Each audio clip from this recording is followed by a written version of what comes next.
Who the hell can wait till morning? Talk now at latenightsportsradio.com. KHJ Los Angeles. Portions of the day's programming are reproduced by means of electrical transcriptions or tape recordings. All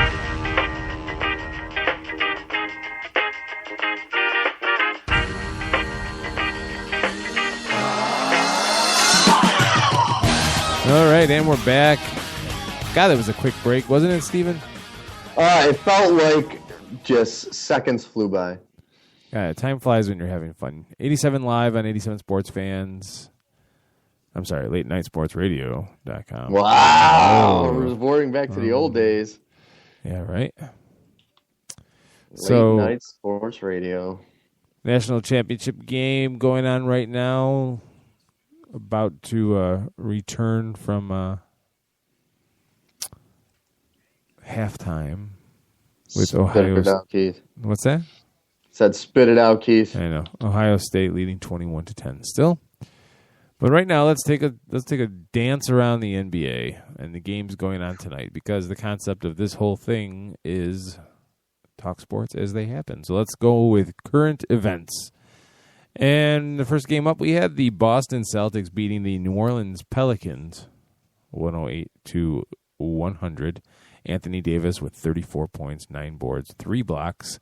Eric Gordon with 21 points. And Tyreek Evans with 19 points, 8 boards of his own. For the Celtics, 27 points from Jared Sullinger to go along with 10 rebounds, 22 points for Jay Crowder, and 10 points apiece for Avery Bradley and Evan Turner. Turner also grabbed 7 boards. And Brandon Bass with 12 points off the bench. Marcus Thornton for 13 points off the bench. What did you think of the Jeff Green trade for the Celtics? This season is... I don't know what to think. I mean, everyone knows the Celtics have been in rebuilding mode ever since their glory days with the big three. But this season, I thought they were going to start the whole rebuilding process. Well, now they're shopping more of their players. I mean, everyone knows the big one earlier this year with Rondo going to Dallas. But it just seems like they're shopping their folks to get more draft picks. I just don't get it. I mean, they are a well of young talent and draft picks, but I'm wondering when they're going to start building. You know what I mean? Right.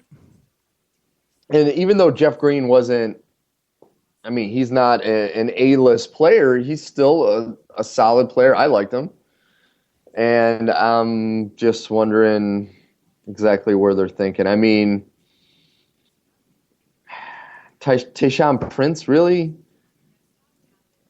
Yeah, I don't know. It's a lot. I mean, Tayshaun Prince is way past his prime. I mean, you're talking about a guy that, you know, is definitely coming to the end of his career. Right. And I don't know if they brought him in just to cut him at the end of the season to get the extra salary cap space going into next year. But I don't know, man. I'm confused by it. Just wondering where, like, what direction the team is going, because you go before this, you could always say, well, they still got Rondo, the point guard. Now he's gone. Somehow, he was so good. They're still third in the league in assists per game. You know. Yeah. I mean, I'm not that surprised about the whole Rondo trade. I mean, that's been kicked around since, you know, Ray Allen left. I mean, that's been kicked around since everyone knew the big three were getting broken up. Everyone was wondering when or where Rondo was going to be going to. And, you know, there was always talk about him kind of being a difficult person to coach, and you kind of had that feeling that they wanted to completely rebuild. They didn't want to have any remnants of their championship year. So I'm not too surprised by this. But once again, it's like, okay, you're doing all of this work. When are you going to start building? And it's You look at the Celtics roster right now, and Evan Turner's your starting point guard with Marcus Smart coming off the bench. Now, Marcus Smart's the rookie, so you'd like to think that eventually one day Marcus Smart would take over that position. And then at the 2 guard, you got Avery Bradley, who the ceiling is still pretty high for him, but it's coming down fast. Marcus Thornton is a shooter. You have Austin Rivers that just came over in the trade, and there's rumors now that he's not going to be there very long. At small forward, Jay Crowder is technically the starter. Gerald Wallace backing him up. Tyler Zeller is the starting center. Jared Sullinger is the 4. So if you're reading the tea leaves and this team is the beginning of a blueprint, your mind automatically jumps to Marcus Smart, Jared Sullinger. Those are the 2 cornerstones, for lack of a better term. Yeah. How do you feel about that as a Celtics fan? They're just missing too many pieces. I don't feel confident in that. I know it sounds cliche, but in this league, they need a big name to build around. These younger players, it's great and all, but unfortunately the NBA is a league where you at least got to have that one veteran big player to build around. And I mean, if you look at this team right now, you got Gerald Wallace and Jameer Nelson, now Tayshaun Prince are the 3 elder statesmen who have playoff experience. Prince primarily with his championships with Detroit. But I see them spinning their wheels. I just don't see anything coming from any of these moves. Right now they got more draft picks than they have players on their team. So that's the first problem. But then you have all these guys who are good players, and that's the problem with this roster is you have a lot of good players, but you don't have the kind of players that are going to be able to make that turnaround. You have the building of an Atlanta Hawks team right now. That just solid team that's always going to make the playoffs as a low seed and, maybe make it through a round and then be out of the postseason. I just don't see a team building a solid enough core right now. Yeah, it's. You pray that Ainge has a plan somewhere. Seriously, I mean, I just don't know what it is, and maybe he's going to package a bunch of these to get more draft picks or a higher draft pick. I don't know. You're probably going to be in the top 5, based on the way the season's going. 13 and 23. For me personally, I hope they take some of these draft picks, and they make a serious push for Kevin Love in the offseason. Oh. Because it's looking more and more like Kevin Love. He's not having a good time in Cleveland. Cleveland is a hot train wreck of a mess. He's not signed for next season. So to me, a player like him fits with Boston. He fits with Boston. And I'm not saying that because he's Caucasian going to the team of the greatest Caucasian ever. It's just his kind of play fits Boston. And he's the kind of player that they can build a really good team around. He's that cornerstone player. And I know there's a lot of talk where he could probably go to LA, which honestly, I wouldn't be surprised if that is where he ends up next year. He played at UCLA. I know, that's what I mean. I mean, but the thing I'm going for is I think Boston has more to offer him financially and more to offer him as far as potential to build a team. Because the one problem I've always said with the Lakers, they threw too much money at the old talent, and they've waited way too long to start rebuilding. To where the Celtics are in a prime position right now that they can throw draft picks and they can throw money. And for a lot of these players, they want to be part of, if they are going to a rebuild, they want to be part of the rebuilding process. And a player like him, he can be right there from ground zero with all these draft picks saying, all right, I think you should take this guy and this guy and this guy. And, unfortunately in the NBA, players make a lot of the decisions now, especially the top players. Or at least they're a major part of the decision-making process. So to me, I think that would be their best move. If Love goes to the Lakers, then the only exciting part about that really for me would be the curiosity, the need for me to call it the Kobe Love Show. Oh my God. We got it together, didn't we? It's Kobe Love. We've definitely got our thing together. I don't even know where to go from there. It's Kobe Love. Yeah. Kobe Love, Keith. This needs to be a thing. It's Kobe Love. Yes, it's really, really nice. Needs to be a thing, huh? Kobe Love needs to be Kobe a thing. Love. Final season. Probably retiring after next year.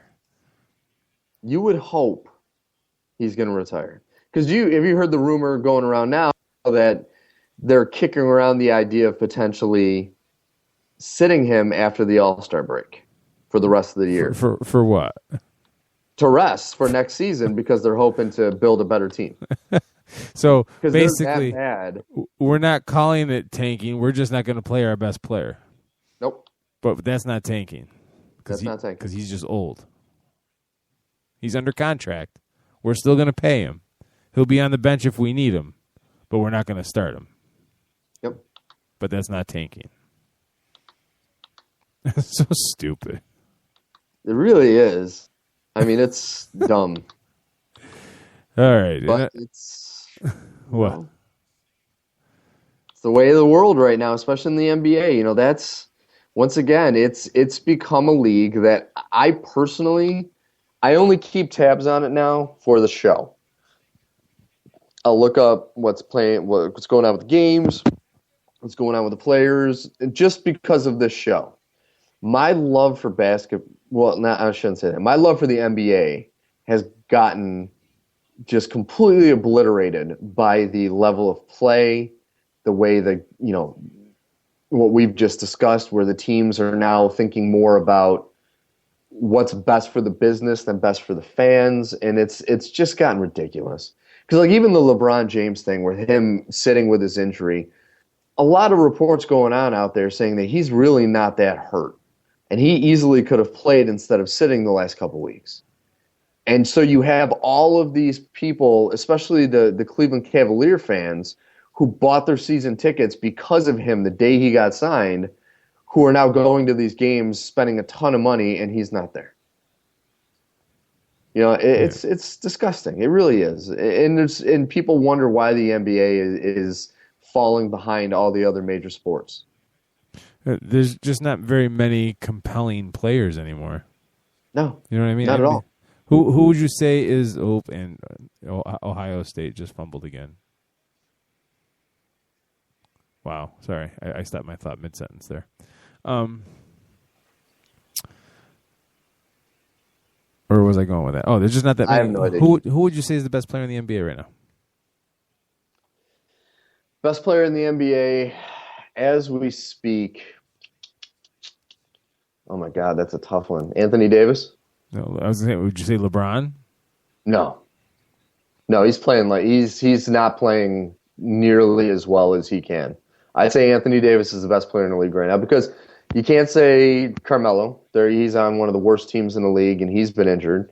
Derrick Rose, once again, it's only a couple months into the season, and he's not injured, but he's kind of getting banged up already, and you wonder by the time postseason rolls around. Kobe is 85 years old, so he's still great, but he's still not.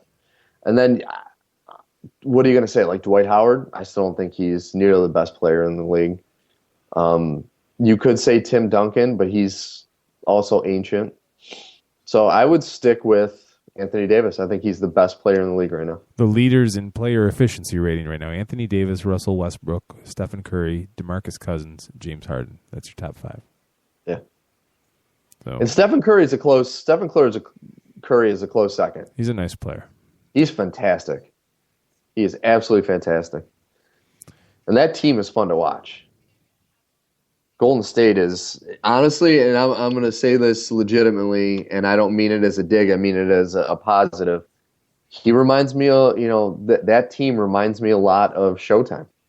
Yeah, they're just running and gunning and just high octane. And yeah.